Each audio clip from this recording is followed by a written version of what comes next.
Well, let me first apologize. I'm having a serious bout of the flu. Had it for the past few days, but I thought this race was interesting enough, certainly the last part of it anyway, to warrant just still doing a short video anyway, but forgive, how I sound and all of that. First of all, let's start with the winner, Piastri. Brilliant drive, I thought, commanding, cementing his hold on the Drivers' Championship. It's still a long season and a lot of things can happen, but at this point, it would be hard to argue against Piastri, being firmly in with a shout for winning the World Drivers' Championship. The McLaren is like light years now. It's interesting to looking at this level of dominance. I mean, the margin of the qualifying margin was bigger than I think ever in since the year started and so on. When you look at that and you think about how Red Bull was described in 23 as being dominant, and even with Mercedes in the years when Hamilton was winning, I don't hear people saying something similar this time around, and yet I think parallels can be drawn. It's clear that the McLaren is just light years ahead of the competition at this point. Flexing rule notwithstanding, you know. According to Stella and Zach Brown, they didn't even make any changes to it. Whether that's true or not, I don't know, but that's what they said. But regardless of whether they made changes or not, clearly it did not affect the car in any negative way. Now, after the last, after not the last, not Monaco, but before Imola, where the Red Bulls seem to have made steps in terms of tire management, that seemed to have gone backward this time. And the McLaren, which in reverse seemed to have made a bit of a retrogressive step there, clearly stepped forward here, and they were able to be fast right to the end. So McLaren I think this track suited them, and it was just a dominant performance from Piastri and Norris. I'll touch on Verstappen last in terms of, because the fact is he was third for most of the race, but so I'll touch on him last. But I'll go to Leclerc, who I thought that was a great pass, very aggressive on the restart, took advantage of the situation when he needed to. I mean, Leclerc is really a good driver. The fact is, I think the Ferrari has been letting him down. There's no question about that. I will even go as far as to say that had he gotten past Hamilton in the earlier stages of the race, I think he could have made a dent on Norris. I'm not sure how that would have worked out in the long run, but I think he had the pace to catch Norris at that point. But it ended up being stuck behind Hamilton for a while, and the Norris built up a gap, and that's the end of that. Hamilton, good start, but disappointing race. Not coming to grips with the car at all. I don't want to say him and the team not gelling, because that might be there's signs of that, but there can be many other factors that make that seem that way. And I'm not into the room. You have all of these journalists and stuff have all kind of things to say about it. But I'm not sure. But whatever the reason, he doesn't seem to be getting to grips with this car at all. Even though, as I said, he got a good start and made good progress. But it would have been nice had Leclerc had a chance to attack Norris. That's all I would say on that matter. Russell, I thought, again, is showing that he can get good results from the Mercedes, even though I think the Mercedes is really, but it's not said that it's weak, because there are times when it's quite strong. It's a level of inconsistency on Mercedes' part that is bad. I mean, and we've seen this over the years, the last few years, that even when Hamilton and Russell were struggling with it in over the past few seasons, They'll have a great race, then a terrible race. Then another not so bad race, then a great race, then a terrible race. Like it's just up and down, up and down. Mercedes just can't seem to get a handle on how to consistently get good performance out of the car. And that's a serious problem. I think, and I don't know, I mean, without knowing what's really going on in there, you can speculate about how data translates into reality, the CFD data versus actual wind tunnel data versus all the simulations and versus what happens on track. But what I will say is there seems to be something getting lost in translation there, that they cannot seem to get a consistent handle on why the car does what it does. I don't think they know why it runs well when it runs well, and they don't know why it runs poorly when it runs poorly. So they have a tall hill to climb. As I said, I'm not feeling well, and I don't wanna. I'm not gonna drag this out long because I probably gonna start coughing or sneezing or something, and let's not do that.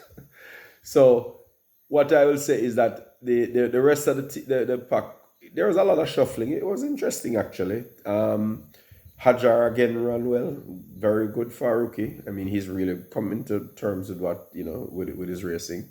Tsunoda was terrible. Boy, to say that I'm disappointed would be an understatement. I was actually hoping that because I'm a fan of his, I was hoping he would have come good by now. I'm almost questioning if Hajar wouldn't have been a better choice. Sorry, that's what I'm afraid of with the coughing. My apologies again. Yeah, I'm beginning to wonder if Hajar wouldn't have made a better choice. But let's see how that works out. Colapinto, nowhere. Duan must be smiling. Alonso finally got some points. Gasly didn't do badly. In fact, both, when you think about it with the Red Bull, with RB, with the Visa Cash App, both Hajar and Lawson are getting the points. And that's not too shabby. Williams, disappointing, very disappointing, considering that they've been on a definitive upward trend, particularly with Albon. This race must be a pretty big disappointment for them. They were nowhere, basically. Hulkenberg, wow, that's a pretty good drive. I mean, I can't help but think it's just a fluke, because that's certainly, there's nothing indicating that this was, coming. But it was still, give credit where credit is due. I mean, Hulkenberg is fast. He's not a bad driver. So if the opportunity presents itself, he'll do well with it. Beerman, I don't know. This season has proved nothing if not inconsistent. That's the main thing that I think is coming out in here. So let's go to the kind of meat of the matter. To close it off. Verstappen and Red Bull.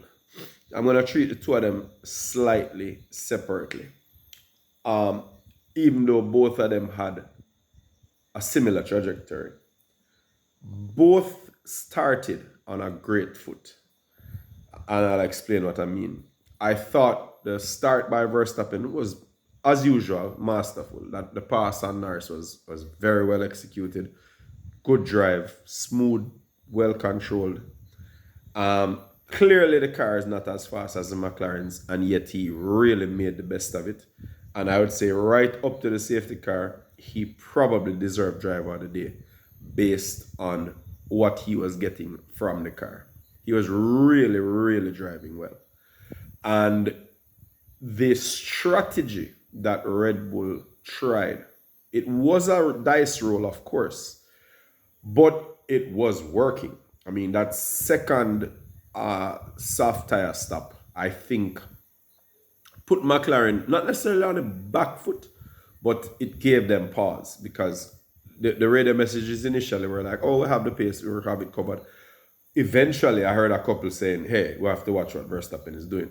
So clearly, they felt he would have had pace to at least impact upon second place. Obviously, he's not going to catch Piastri. I don't think that was ever a consideration. But they felt that he probably could have challenged Norris for third. And the fact is, after the second round of pit stops and his pace, it wasn't an impossibility. I'm not going to lie to you, it wasn't an impossibility. Right? So McLaren was, Red Bull was really on the ball at first. Similar, Verstappen was absolutely on it at first. Good driving, good team strategy. Now, after the safety car, or no, let me rephrase. During the safety car, things rapidly went south from a team perspective. Now, whereas we can, hindsight is always 2020. The reality is, in my opinion, Verstappen should not have been called in for that stop by Red Bull. They should have tried to keep track position. Not because they necessarily thought he could win the race, but I think that would have been his best chance of getting second. Because the fact is, not only did they not have new soft tires to put on, neither did McLaren. The tires that McLaren put on both Piastri and Norris during the safety car pit stop were not new. They were scrub tires. And Verstappen's tires were still fairly fresh. I think they were at 7 laps old or something like that, 10 laps, whatever it was. They weren't done by any means, right? And so I was very disappointed when they called him in and put him on hards, because the hards had not been run by anybody else that weekend. And it was unnecessary. The reality is, if they had kept him out and the two McLarens had come in, he would have been in the lead of the race. And yes, I don't doubt that Piastri would probably have caught him and passed him. But I'm not entirely convinced that Norris would have caught him and passed him. I'm not sure. I think it would have been tight, because by the time the safety car came off, they only had like 6 laps left. So I'm not entirely sure how that would have worked out, but certainly would have worked out better than what happened. So that's the first mistake. I think they badly miscalculated that last pit stop. So that's the first screw up that they did.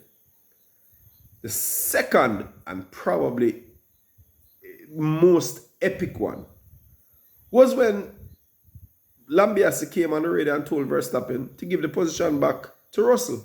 Because the fact is, he didn't need to. Russell was not ahead of him at the apex. And the FIA report that came out after from the stewards confirmed that they looked into it, and there was no need for any further action, because what Verstappen did not violate any rule.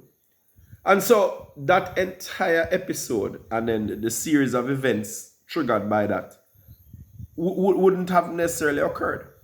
So I think that's a shocking screw up on the part of Red Bull. 2 in a row. I mean, the wrongly called pit stop, and then the bad advice given. Now, I want to be clear now. If you heard, immediately when Verstappen came out of the pit, you heard him say, "Which tire is this?" You can tell that as a driver, he knew right away that this was wrong and he was screwed.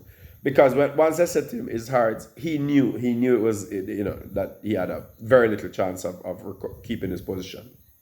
So I think just mentally, he knew he was up against the gun immediately as the safety car was finished. So he knew. So I think mentally he was already, stressed at that point, because he knew they screwed up the pit stop. Now, what happened with Leclerc hitting him? Because make no mistake, Leclerc did hit him. It wasn't he. If you look back on the in-car, he did not make any right turn. He was going perfectly straight. Leclerc came over and ran into him. Leclerc himself admitted that he moved over on Max to make sure that he cut off the angle coming into the right-hander. So Leclerc definitely hit him. Now, I think they were at pretty high speed at that point. I think it's like 180, 190 miles per hour, which is like 300 kilometers per hour. That was pretty stupid on Leclerc's part and pretty dangerous. But, it is what it is. And Verstappen has done foolishness, in the past as well. So I'm prepared to give Leclerc some slack on that, even though I do think that was a stupid thing to do. And if he had been penalized by the stewards, I would not have been surprised. Let's put it that way. Then immediately after that, and that clearly would have put Max, discombobulated him. I mean, Leclerc is passing him and hit him at the same time, coming into at such a high speed. I think he was kind of off. Then Russell, he lost it on acceleration. Leclerc got ahead of him. Russell is attacking him. Now, when he managed to defend against Russell, which again, it was a successful defense. He didn't do anything wrong at that point, and they got the bad advice from Lambiase. That's when I think he just lost it, and there's no defense. Because the fact is, Russell didn't do anything wrong. Russell is legitimately trying to pass him, and so Russell didn't do anything wrong. The fact is, the pass didn't work out, and Verstappen managed to keep his position. That should have ended it there. Even if the engineer came on the radio and gave him erroneous information, he's a professional racer and he's been racing, almost all of his life. What he did I can only imagine it's just a rage and anger at the whole situation that he's now been put in, coming from third where he was comfortable, could have probably finished second, and now sees himself in fifth. I think he just lost it. It just snapped. And that is not, under any circumstances, an excusable action from a professional racing driver. You're dealing with life and death matters at this point. Even though this particular incident with Russell occurred at a fairly low speed, it makes no difference. It's the principle. And he absolutely deserved the penalty and the 10 seconds. And in fact, I would argue that he got off lucky, because they later assessed him with I think 3 penalty points on his license. I think he's very lucky for that. And as I said, I've become a fan of him over the past couple of years in terms of his driving. But this one, absolutely unacceptable. There's just no way to defend this, right? Take up the issues that he's having is 100% the fault of his team. And that is where his frustration should be. It has absolutely nothing to do with what Russell did. And there's simply no excuse for it. So I want to be unequivocally clear on that. So yeah, that's essentially it. And ended up being 10th. So, the championship isn't over by any means. As I said, it's very long. It's 9 races out of 24. So there's a lot of time to recover. But I don't know. I think what gives me pause in terms of any chance of Verstappen having a fifth title in this season is Red Bull seems to be, I don't want to say they're imploding, because they did very well at Imola. And I didn't think they did badly in Monaco either in terms of team strategy. But this level of screw-up is uncharacteristic of them. And it's not like they were under any pressure. As I said, they had third place in the bag. There was a recognition that there's no way that they're going to be winning this race, because from the start, it was clear that Piastri was just miles ahead. And in fact, it was clear that McLaren was miles ahead, because Norris outqualified him by far too. So the reality is, the best they could have hoped for is third. And if they saw the safety car opportunity to try to roll the dice for second by keeping him out, right, and maintaining track position, that would have been the roll of the dice to make, the gamble, not bring him in for hards. So that level of that's a comedy of errors that I'm expecting to see from Ferrari back in the Binotto days, or something like that. I don't expect to see that from Red Bull. So it makes you really wonder what on earth is going on with that team internally at a management level and a strategy level. Very uncharacteristic, and it is what it is.